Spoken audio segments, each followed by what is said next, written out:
There was a challenge session I was involved in a few months ago, actually around the time, right after your visit last time, and I let Mike listen to it as well. It was about me being a perfectionist, okay, and it was really powerful. In fact, there was another friend that I had that was also a perfectionist. I didn't know it at the time, but he heard this thing, and it started triggering all kinds of stuff with him, you know. Okay? But it was like, but I never really saw my life that way, you know. Okay. But once I heard it, I said to myself, "Damn, that was it," you know. Okay. And the problem with me now is that I've been dealing with it, you know, and it's not fully dealt with yet. Okay. But now when I'm around other perfectionists, okay, I go nuts. You know, and I really don't know how to handle it. One of them is my boss. You know, and it's a real concern. It's a real concern. You know, because I go. My mind, the way my mind works, I go two different directions. Well, I can deal with this by trying to heal him. Okay, which you know never works. You know, it doesn't work. He's not so crazy about it. Okay, and it always comes back to you just having to deal with your own stuff. Exactly. You know. I just, you know, any clue you can give me to help deal with that, I would appreciate it. Well, firstly, every time you get upset about what somebody else is doing, there's obviously something being triggered in yourself. The key is to go into that upset feeling. Oh, I know what the reason is because my dad was a perfectionist, so it was important. Okay. You know, definitely important. So now what you need to do, now that you know it's related to your father, you need to now let yourself go emotionally into all of those experiences with your father that you've suppressed. And allow yourself to experience all of those. As they release from you, you will get into a state of relaxation about having to be perfect yourself, but also about other people trying to force you into being it as well. Once you get to that state, you'll be able to speak to the boss just from that perspective of love after you've dealt with those emotions. And you'll be able to show him what he's doing.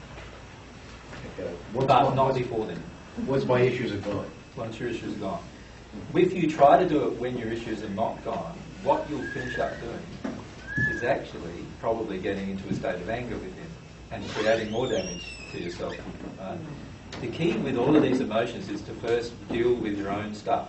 So like, to give you an example, last Monday night, there was a group of us, there's Mike, Fee, little Luca, Gabby, myself, and Natalie, Gabby's mother, and Angela, and we all arrived at this motel, right, that had been booked for us by somebody else.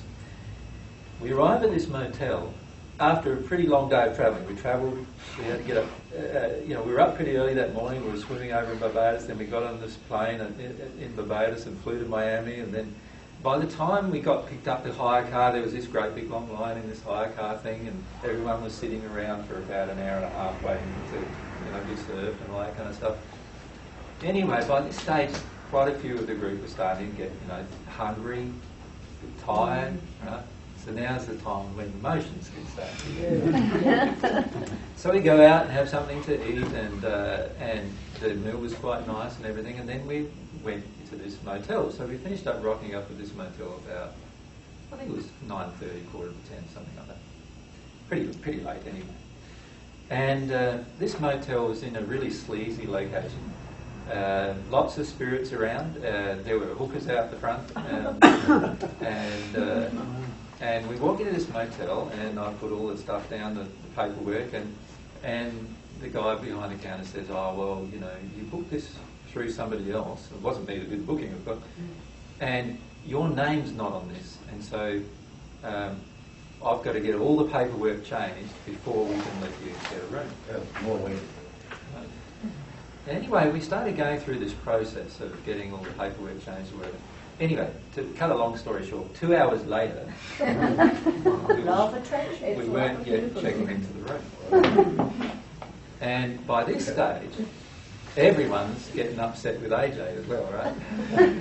So I'm there feeling all these different projection emotions. Like Gabby was pretty upset with me, you're starting to get pretty upset, and Natalie was really angry. She was in a rage with me, and Mike was sort of like, I want to get to another place. I want to go to another place, and Bee's out in the car, nursing Luca, and it's all everyone's just starting to get where it all fits in, right? And that's only the beginning of the story. Now, with all the stuff that was being projected at me at the time, what I did was I just went through the paces and finished up getting our rooms, and everyone went to the rooms, and I could still feel everyone's projection of emotion at me. But I just went to my room and allowed myself to feel my emotions. And the emotions that come up for me was emotions of, like, people not understanding how much I love for them and care for them, and people not understanding that I knew exactly what was going on. There was a combination of some very wicked spirits and a lot of other things going on to create these events, just to trigger everyone's emotions around me. And I knew that all of those things were happening, but nobody else knew. And they weren't in a space by that stage where I could actually tell them either. Now, I just felt those emotions. That's all I did. I didn't address it with anybody, even though I could have addressed it there and then. And I could have said, "Why are you getting upset and angry at me? You shouldn't get," and I could have done that. But all I did was just address the emotions within myself. So I have a really good night's sleep.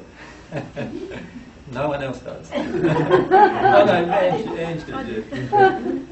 And Mike and Fee got this room where alarms kept going off in the night. The car that we hired was smashed and broken into. Not broken into, just smashed. The backlight was all smashed. The alarms went off. The bathroom above them leaked into their bathroom and left their bathroom full of water.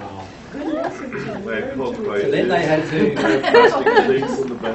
And there were plastic sheets on the bed, so that sort of made them think that maybe every room had plastic sheets on the bed. And maybe this was just really a brothel running as a hotel. Never heard of that. And then, you know, that was triggering heaps of things with Natalie and Gabby too, of course, because there were all these spirits who were really, really angry around as well. And because Natalie and Gabby are the most mediumistic of the group, they were feeling all this rage and anger and getting all that impressed on them, you know. And so, like, I have a nice sleep and wake up in the morning after I'm doing my magic. And then we come out to the thing and everybody's like, Why did you kill him? yeah. I was hopeful. Booked this room? I did. I didn't even look at it. The law of attraction. Yeah, and I just felt the law of attraction had operated perfectly. To just, like, every single person's emotions were being triggered in some manner, even my own, right? Because I was having all of this unjust projection that I was having to also deal with, right? And it didn't stop there, because Gabby was really, really upset and angry at me, and her mum was even more so. And anyway, I won't go into those details and embarrass the both of them. But in the end, it took another 3 or 4 hours before everyone connected with their emotions about everything that had happened, and just allowed themselves to work through those emotions. Now, right at the start of the day, right when we had picked up the car and finished our meal and gone around and seen this Lee's motel, we could have decided to go to another place. But there's a number of things wrong with that would have been wrong with that decision from my perspective. Firstly, if we went to another place with the amount of spirit in the activity that was going on to create these events, it was highly likely that the place that we went to would have created the same problem. And even though it might have looked pretty, we probably would have had problem after problem while everyone wasn't dealing with their emotions. Secondly, the way I was looking at it was just a perfect event to bring up emotions in everybody that they weren't dealing with and that they were refusing to deal with before that time. Does that make sense? Yeah. And yet, the people at the time were saying to me that I wasn't looking after them, and I was, you know, and there was lots of projection of, like, you know, they couldn't trust me anymore, and so forth and so forth, right? Just from this one event. And when you look back at it now, after dealing with the emotions, it's a lot different, isn't it? Like, you feel differently. But when you're going through the events, all of these emotions just flying out of you everywhere, right? And the key is just to stay in the transaction as long as possible. Getting angry, though, is the denial that we use. So once Gabby got over the anger and went into the real feelings, that's when you connected with lots of stuff, didn't you?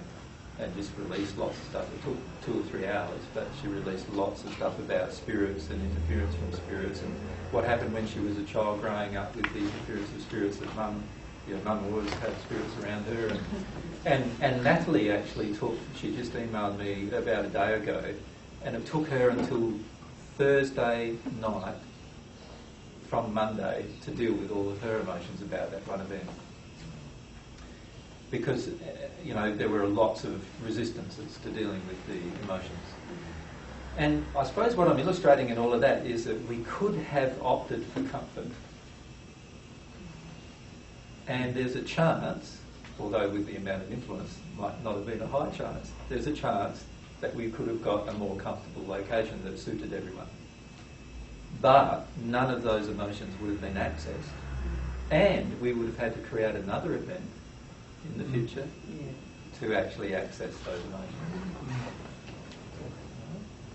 And so this is something for you to consider when you're in this state of looking for comfort or looking for something to make it better. Let yourself understand that every event that's happening to you is actually perfection in operation. It's actually perfection in terms of exposing within you your emotional condition. Does that make sense? Yeah. So I wanted to say that about that, just to illustrate that issue of how much you can run away from an emotion and not even be aware that you're running. Now, there's another example I'd like to give, and that was I used to be allergic to cats. And I used to do the standard thing that anybody did, and that is don't go near a cat, right? And have antihistamines on me so that when I did accidentally touch one, that I would actually be able to prevent the effects, right? And what triggered it all for me was that I was staying with a couple in Dallas. This was 2 or 3 years ago now. And I went out playing with the kids out into a park, and I purposefully did it to avoid the cat that was living in their house. The only reason why I played with the kids that particular moment was because I wanted to avoid the cat. And I wasn't honest with myself about it, right? But it was pointed out to me by one of my spirit friends, actually, that I had, all that they said was I needed to look at why I went to play with the kids. They didn't say anything more other than that, but I realised after a while what it was all about. And it's interesting, once I went into the emotions, I actually sat the cat on my lap and allowed everything to happen. And what actually came up was all of my father's hatred towards cats. And my feelings that I had to manufacture a hatred towards animals because my father had one to get his approval. He used to shoot every cat that went out past our backyard. Doesn't matter whose pet it was dead as soon as it walked in our yard. And he'd just throw them in the bin. And he still does that, by the way. So there's all this rage and anger that he has about animals disturbing his environment. And he expected me to have the same, and I eventually went along with that emotion, and the whole reaction to cats was all about that. As soon as I dealt with that, the cat finished up living in my room. Right? And every place that I visited afterwards on that trip, they had a cat. And they all finished up sleeping in my room. Right? And I didn't have any reactions to them after that. In fact, haven't had any reactions to cats since. I want to share something in that similar thing, and I'm all choked up because you've been describing steps of how to deal with emotions. And before I knew of all these materials, there's another way. If you just love God and pray, because I was super allergic to cats.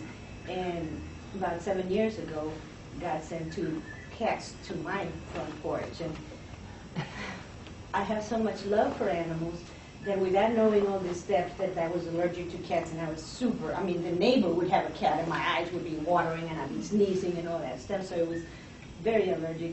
And these 2 abandoned cats came to my front porch, and I just felt in that moment the love for the cats was bigger, and I didn't know steps or how to deal with emotions or why I was allergic, but I just said, I love these cats more, and I would have to take them to the pound, and I don't know what's going to happen to them.